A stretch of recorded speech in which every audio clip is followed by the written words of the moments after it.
সিংহের মতো গর্জন দিয়ে ওঠো যদি তুমি জেগে, জালিমরা সব লেজ গুটিয়ে পালাতে বাধ্য হবে। বর্তমান প্রেক্ষাপট নিয়ে একটা কবিতা গিয়ে আপনাদেরকে শোনাচ্ছি, অবশ্যই শুনে যাবেন। মা যদি না বলে দেয় এটা তোর বাবা, সন্তান জানবে কেমনে কে তার আসল বাবা। শিক্ষা ব্যবস্থায় যদি মোরা বারবার খাই ধোকা, এ জাতি তো এমনিতেই হয়ে যাবে বোকা। শিক্ষার সার্টিফিকেট নিয়ে যদি হয় জালিমের গোলাম, জুলুম থেকে মোরা বাঁচবো কিভাবে জাতির কাছে জানতে চাইলাম।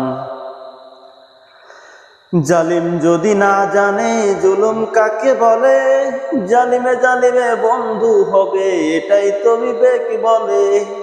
সাপের ছোবল ফেলে দিলে যেমন যায় না সাপের বিষ, এক জালিম চলে গেলেও কেন জুলুমের হয় না শেষ। আলেম যদি জানিয়ে না দেয় কোরআনের হাকিকত, কিভাবে জানবে এই জাতি কোনটা সঠিক পথ। এখনো যদি ঘুমিয়ে থাকো জাগিতে নাহি পারো, বাতিলরা এসে বলবে তোমায় দেশ ছাড়ো না হয়ে মরো। দোলাদলি সব বাদ দিয়ে তুমি এক হয়ে যাও ভাই, এমন সময় আসবে সামনে বাঁচার উপায় নাই।